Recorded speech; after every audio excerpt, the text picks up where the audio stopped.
Good afternoon, ladies and gentlemen, and welcome to Unza Radio 91.7 FM on Campus Chronicles. My name is Lisa Puri, and I'm your host. Joining me today is no man other than Bizwell Chiko. Welcome, sir. Thank you very much, Bizwell Chiko, not Chako. Okay, here we go. What tribe is that? Tonga. Tonga. Yes. So it's Chiko? Yes, Chiko. Chiko. Okay. Yes. How are you? How are you feeling today? Fine, thank you. How are you feeling? I'm feeling good. Very excited about our interview. I'm also excited. Great, let's go. So, without wasting much of your time, let's get right into it. I'd like you to share your role in Unzasu as the academic secretary. What is your role? Thank you very much. To begin with, my name is Bizwell Chiko, Secretary for Academic Affairs, also known as the driving machine. So my role is very simple in Unzasu. One, I'm the one in charge of any academic issue that is at the University of Zambia. I'm the one responsible to go to the Deputy Vice Chancellor for Academic Affairs, take any issue to Deputy Registrar for Academic Affairs, talk to the Chief Librarian, and also anything that has to do with higher education's loans and scholarship board. I'm the one who is responsible. Oh, so you're the one who should be blaming when our accommodation allowance delays come? Accommodation allowance will come on time. All right. So at some point you were being called young governor. What was going on there? What was happening? Like, I remember there's some kind of mixed up. Can you just shed more light on that? On that one, maybe that is a time when the president wasn't on campus, so I was the one who was acting. No, as the acting president. Yes. All right. So how different has your life become in terms of managing school and your important role in the student union? Actually, there is no much difference because I'm able to balance school. It's not every time that I need to advocate for students, and it's not every time that I need to go for studies. So I try my level best to balance up to say, this time is now to advocate for students, this time is to go to class, I need to study. That's how I've been managing to balance up things like that. All right. Okay, great. I mean, school can be overwhelming, and with the big role that you play, what strategies do you use in order for you to? Because the way you're saying with so much confidence, like, oh, okay, it's not difficult. I've got this. I don't get overwhelmed with the balancing of both roles. So just kindly share what strategies that you use to balance both. How I manage to balance both things is that I look at how my timetable is at first. Okay. And if most of the time, like majority of my classes start at 11 hours. So if I want to do something that students need to be advocated for, it means I'll have to do that from 8 until 10. And after class, again, I go and do that. Then at night, most of the time I don't sleep. I sleep maybe somewhere 02, 03, then again 06, I wake up. Meaning I'm able to balance up things the way they are supposed to be balanced. Wow, okay. That's nice. So do you plan on expanding your career outside the university? Your political career. Clearly you have a charisma that people love or rather have observed. I may say yes, in one or the other. Are you sure? Because it's like you're doubting. I'm not really doubting, but I think I can work well under an umbrella of a certain, for example, maybe under Ministry of Agriculture, being a director, that I can work well. Yes. Okay. That's nice. It's good that you've identified what works well for you and what doesn't. We just see you in a professional setup. One might wonder, do you have any hobbies? Like, what do you do away from school, away from your role in Unzasu? Just your free time. What do you do? What are your hobbies? Most of the time what I do when I'm free, look at these, like the entrepreneurs. Like I like going through like what has made this person to be where that person is. So in short, I like going through what these people that are doing well do. Like what were they doing for them to be like this? That's what I do. I go through there. Do you have an interest for entrepreneurship as well? Very much interest. All right. Okay, that's very much interesting. So we've gotten to know a bit about you. So now let's get to the issues at hand. What do you have to say about the shortening of the academic calendar, and what's been your personal experience with that? One of the reasons why the academic calendar was shortened, first of all, you need to ask yourself, why is it that it was shortened? What are the reasons why it was shortened? So you may find that the academic calendar that we have at the University of Zambia is totally different from these academic calendars from these other universities. Yet we call ourselves as the only university that we have in Zambia. But now, if we say that this is the only university that we have in Zambia, why is it that academic calendar is different from that one of CBU, Copperbelt University? Why is it that it's different from the academic calendar that each and everyone is following, like maybe internationally? Okay, sorry to cut you short. To those of us who don't know how it's different from the other schools, can you shed more light on how it's different? So, in short, the reason why the academic calendar was shortened is they want to align it with how these international university calendars are. For example, if you at the University of Zambia want to do an exchange program at Cambridge University, and here in Zambia, at the University of Zambia, you've left the word there. Even where you are going, you are supposed to find the word there.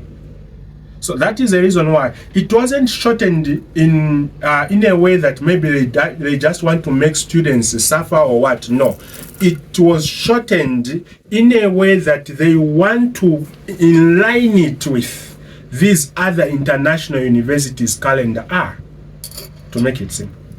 All right, I get that.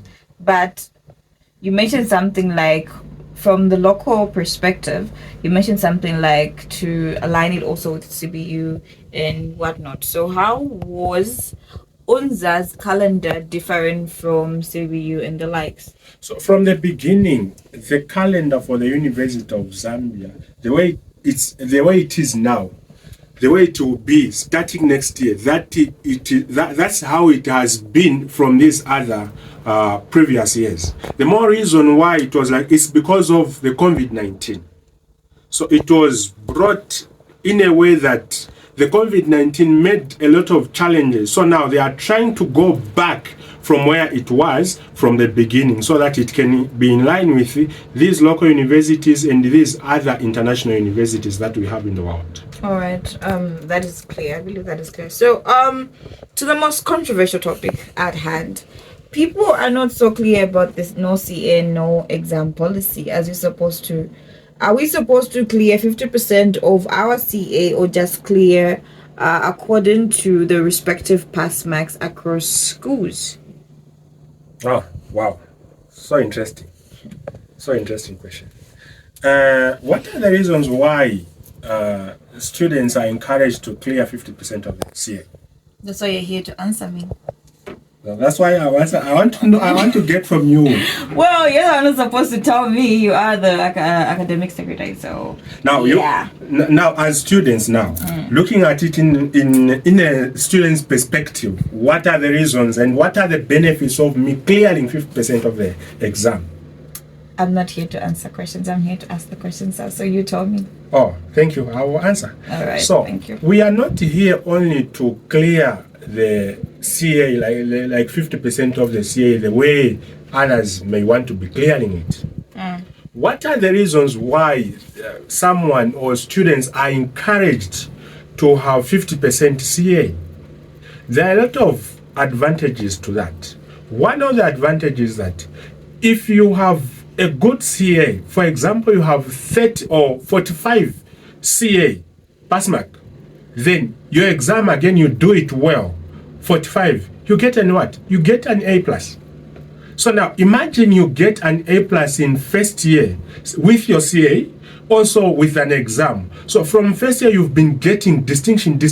Don't you think you'll graduate with the best distinction at the University of Zambia? Definitely you will. So that is a reason why the University of Zambia management have been encouraging on the importance of what? Of clearing CA, which is 50%. So that we can get distinctions? Yes, so that the University of Zambia can be proud of the students that they are producing. Even ourselves, students, will be happy with that. It's just nowadays whereby someone is playing now and they are just playing around. Then at the end, when they are told what to do, they fail to do that. Okay, so in as much as that is great, right? Yes. Let's look at the challenges that are in occurrence. We have the shortened academic calendar, which we've already discussed about. That's also a hindrance to one's academics in terms of clearing the CA and all that, because obviously the calendar was compressed, not just for students, even for lecturers. Some were just cruising so that they can get to their deadlines. What else? We also have issues of accommodation and whatnot. We saw that young lady who was sleeping in DOT and all that due to lack of proper accommodation. So I feel like it's not so in as much as they want to implement it, it's not being that realistic and favorable to the students when we look at all these hindrances that are in occurrence. Yeah, so what do you have to say about that? Do you think it's favorable? What do you think? What do you have to say? For me, I feel it's favorable in a way that accommodation issue, it cannot make someone not have a good CA. When you follow like all the universities that we have in the world, are they able to accommodate each and every student at that university? The answer is no. According to what statistics? For example, maybe a university has got 30,000 students or maybe 15,000 students. Are they able to accommodate 10,000 students? The answer is no. Even when you go to Cambridge University, you will find that majority of students, they are not accommodated on campus. Okay. So basically, you've tackled the accommodation issue, but what about the compressed calendar aspect and how it's affecting the student Now, with their academics? Yeah, thank you. Now, in that way, it's up to you now. When you look at the calendar, how am I going to manage my studies with this calendar? Classes, most of the time, they end at 12, at 18 hours. Now, what do you do after 18 hours?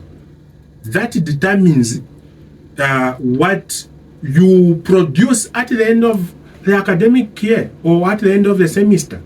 So now it's time to, it's more like it's up to you to decide what you do after classes. That's why at the beginning I said, this is how I manage. I don't sleep most of the time. Reason being, I know that the academic calendar was compressed. Hence, I need to manage time very well, in a way that I should reduce sleeping hours so that I can be able to produce good CA at the end of the semester or at the end of the academic year. Time management, very important. You fail to manage your time, you even fail to manage your CA. Mm-hmm. You fail to manage time, you even fail to manage your exam. All right, so now let's change the perspective, right? So what are the benefits of the no CA, no exam policy to the students? To make it simple or to sum it all, I can say that it promotes quality education in a way that even if the University of Zambia, when you press it like the ranking, if it was at 18, then this no CA issue is promoted.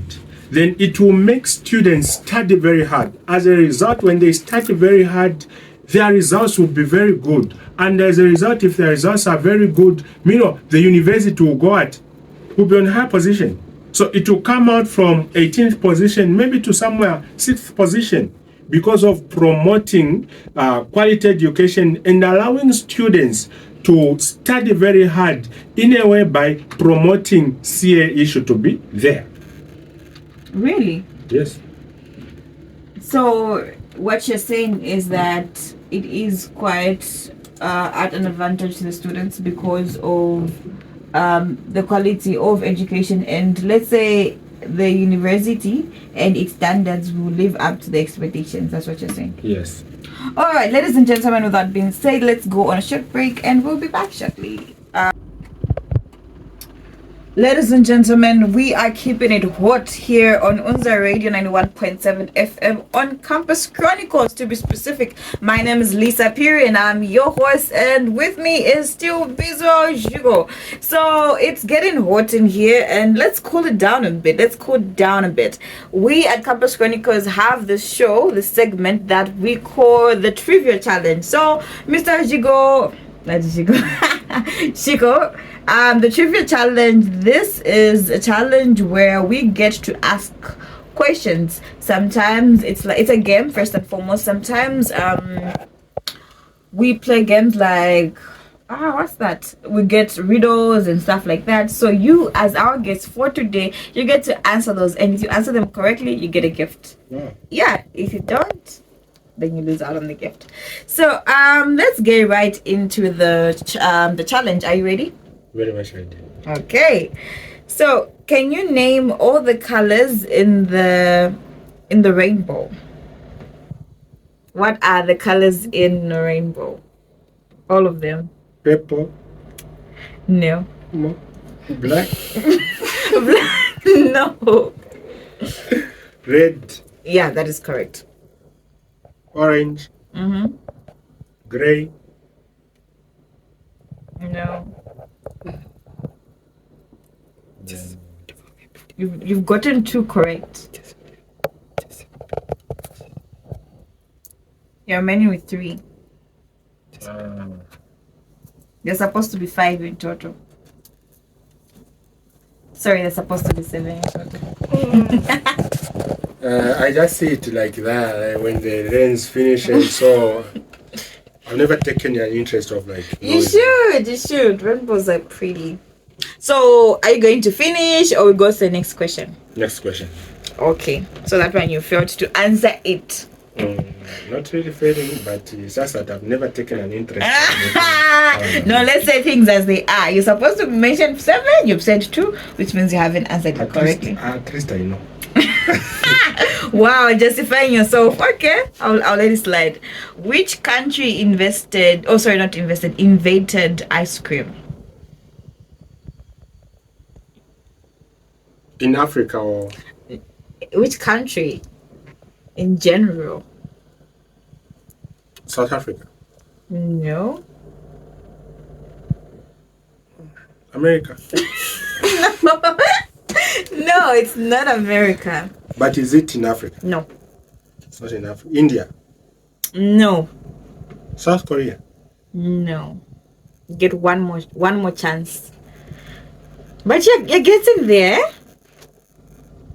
China. Oh, that is correct. Oh, but you guessed too much. I don't know. I never thought of like. I was thinking in a way of like. But China is correct. Yeah, China's correct. Who declared Zambia as a Christian nation? Titus Jacob Punichiro. Makashukira kapa home ka. Who was the famous rebel leader in Zambia in the 70s? Who was the famous rebel leader in Zambia in the 70s?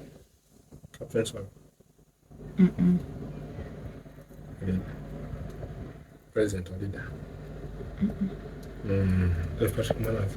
No. What was your first answer again? Captain Saul. No.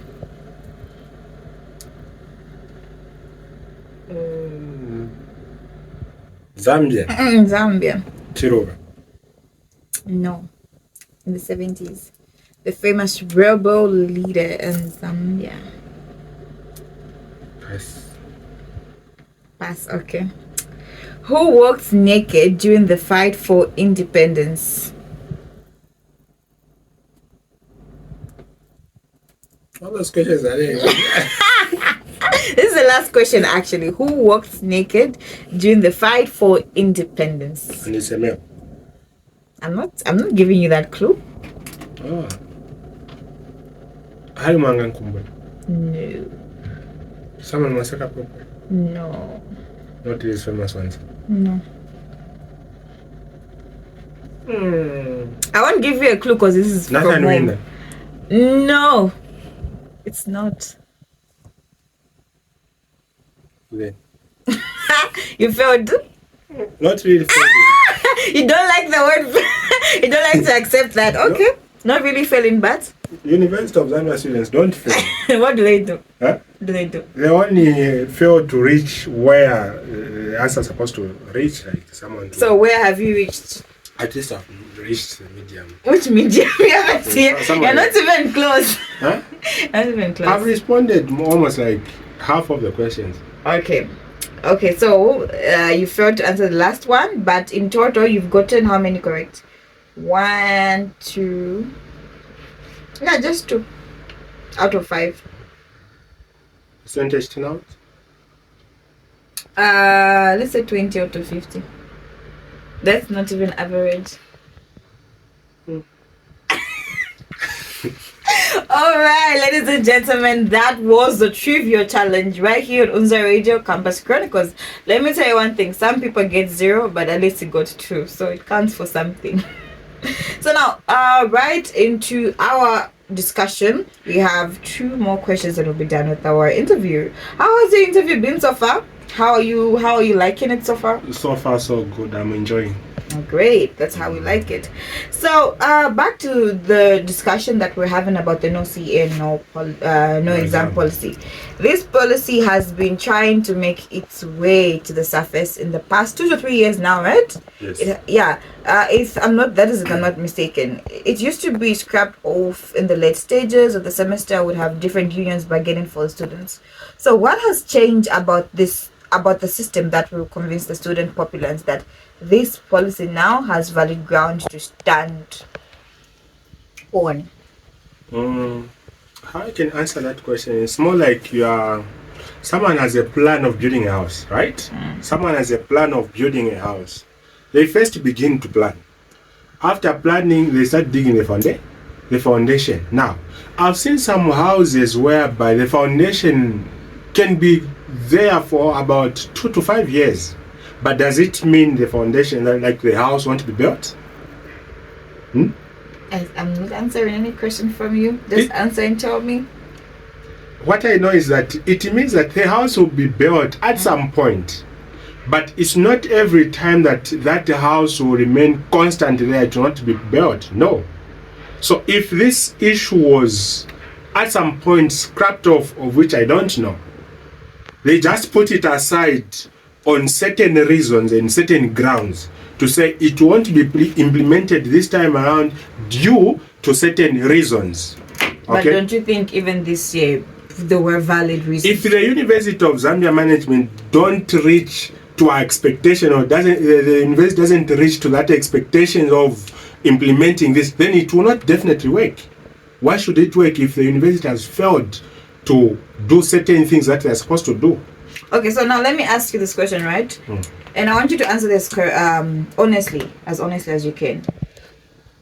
Was this union in support of the policy or not? Because there's sometimes whereby you find they want to support the students, right? They want to bargain for the students. But from the union that you're coming from, were you people in support of the policy or not, regardless of if reasons were there or not? What are the duties of the union members at first? I said I'm not going to answer any questions from you. I said it from the beginning. But you people are supposed to bargain for the students. Not so. So, a union member is a mediator between the two, management and the students. Students want this. Now, you have to weigh it.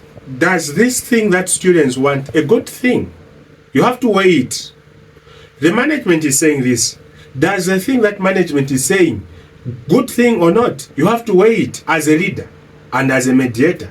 And after weighing it, you have to understand to say, okay, this thing is not good, this thing is not good, this thing is good, this thing is bad.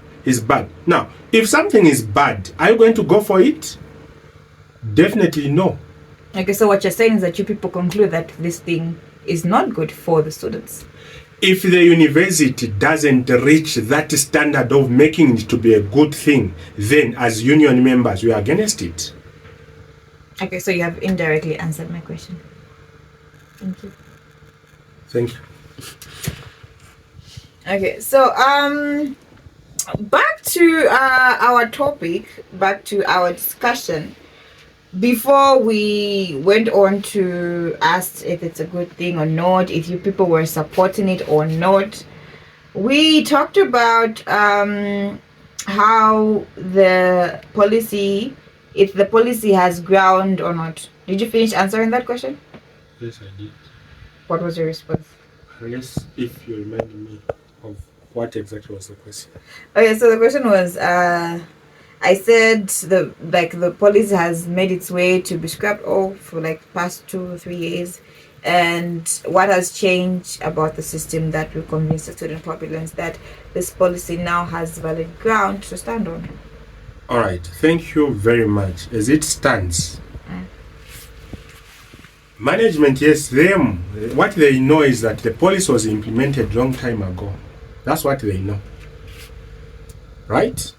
But now, us, we are saying that, okay, it was implemented long time ago, but have you reached the standards of it being implemented?